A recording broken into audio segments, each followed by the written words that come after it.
সালামু আলাইকুম। আজকের এই ভিডিওটা একটু ইনফরমেটিভ। নির্বাচন আগামী 12ই ফেব্রুয়ারি। তো এর আগে যে বিষয়গুলো নিয়ে সোশ্যাল মিডিয়াতে ট্রল হচ্ছে বা নানান বক্তব্য, আলোচনা, সমালোচনা তৈরি হচ্ছে, এর মাঝখানে হচ্ছে জনাব তারেক রহমানের 31 দফা নির্বাচনকে কেন্দ্র করে 2023 সালে তিনি যে রাষ্ট্র মেরামতের 31 দফার কর্মসূচি দিয়েছিলেন, সের মধ্যে একটা হচ্ছে যে ইলেকট্রনিক ফ্যামিলি কার্ড, অর্থাৎ যে ছবিটা আপনারা দেখেছেন বা বিভিন্ন প্রোগ্রামে দেখেছেন। এই ফ্যামিলি কার্ডটা আসলে কি, এমনকি এই ফ্যামিলি কার্ডটা কিভাবে পাওয়া যাবে, বিএনপি যদি পাশ করে কত পরিবারকে দেওয়া হবে, এক পরিবার কত হাজার টাকা পাবেন, এমনকি এই টাকা তারা কিভাবে খরচ করবেন, এমনকি কারা পাবেন, 4 কোটি পরিবারকে একসাথে পাবেন নাকি ধাপে ধাপে পাবেন, কারা এটার জন্য উপযুক্ত হবেন, অনুপযুক্ত হবেন, এই বিষয়গুলি। তবে উদ্যোগটা প্রশংসনীয়। বাংলাদেশের গরিব যেই পরিবারগুলো আছে, সাধারণ পরিবার, সেই পরিবারের মায়েদের চিন্তা কমাতেই আসলে বিএনপির উদ্যোগ হচ্ছে এই ফ্যামিলি কার্ড।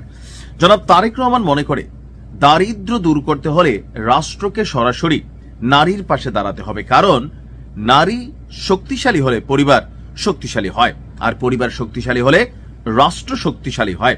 আর এজন্যই তারেক রহমান এবং তিনি তার বিভিন্ন বক্তব্য এবং জনসভায় বারবার বলেছেন যে শুধু শিক্ষা নয়, নারীর হাতে খাদ্য নিরাপত্তা, সঞ্চয়, অর্থনৈতিক সিদ্ধান্তের ক্ষমতা যদি তুলে দেওয়া না হয়, তাহলে দারিদ্র্যের এই চক্র ভাঙা যাবে না।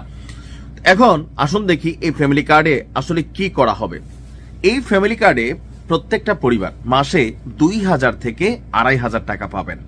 এখন এটা কিভাবে নির্ধারিত হবে, যখন সিস্টেম চালু হবে, বিএনপি ক্ষমতায় যাবে, এটার উপর বিশাল একটা আবার কর্মযোগ্য ব্যাপার স্যাপার আছে।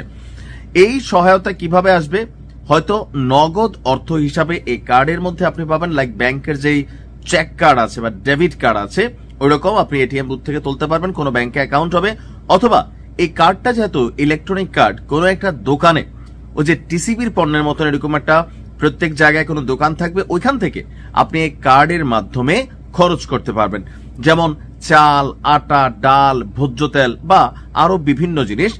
আর এতে একটি পরিবারের ন্যূনতম খাদ্য চাহিদার বড় অংশ নিশ্চিত হবে, মোটামুটি হয়ে যাবে একটা ছোটখাটো ব্যাপার। খাবারের পেছনে মাসিক ব্যয় কমে গেলে পারিবারিক ব্যয় স্বস্তি পাবে, আর সেই স্বস্তির কেন্দ্রবিন্দুতে থাকবেন নারী, আর যার জন্য এই ফ্যামিলি কার্ড। এই কর্মসূচি হঠাৎ করে সারা দেশে 4 কোটি পরিবারকে দেওয়া হবে না। স্বচ্ছতা, কার্যকারিতা নিশ্চিত করে প্রতিটি বিভাগে একটি করে উপজেলা নিয়ে পাইলট প্রকল্প চালু করা হবে, অর্থাৎ একটা ছোট আকার একটা প্রকল্প চালু করা হবে। সেখানে দেখা হবে মানুষ নগদ সহায়তা বেশি পছন্দ করছেন নাকি খাদ্য সহায়তা। তা আমার মতে বাঙালি নগদই পছন্দ করে। কোন পদ্ধতিতে দুর্নীতি কম হয়, কোনটিতে প্রশাসনিক ব্যয় কম হয়, অর্থাৎ এই কার্ডগুলোতে যে দুর্নীতি হবে, যেমন গতকালকে নাহিদ ইসলাম তার এক বক্তব্যে বলছিলেন 2000 টাকার কার্ড নিতে 1000 টাকা ঘুষ দিতে হবে কিনা। বাংলাদেশে কিন্তু এগুলাই হয়।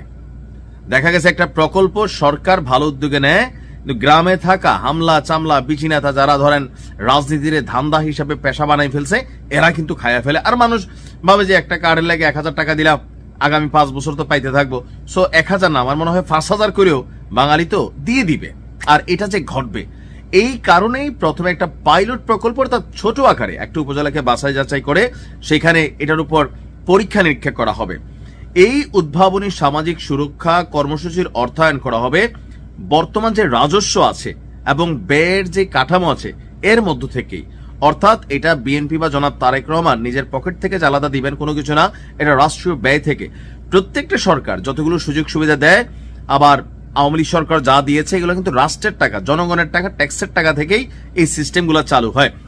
বরাদ্দ এবং ব্যয় ব্যবস্থাপনায় দক্ষতা বাড়িয়ে দুর্নীতি এবং অপচয় কমানোর মাধ্যমে এখানে সিস্টেমটাকে কার্যকর করা হবে। একই সঙ্গে প্রাথমিক বাস্তবায়ন এবং সম্প্রসারণ পর্যায়ে বিশ্ব ব্যাংক, এশিয়ান উন্নয়ন ব্যাংকের মতন উন্নয়ন সহযোগীদের কারিগরি এবং আর্থিক সহায়তা এই প্রকল্পের জন্য গ্রহণ করা হতে পারে। এই অভিজ্ঞতার ভিত্তিতে কর্মসূচিটি ধাপে ধাপে সম্প্রসারণ করা হবে, অর্থাৎ আস্তে আস্তে বাড়বে।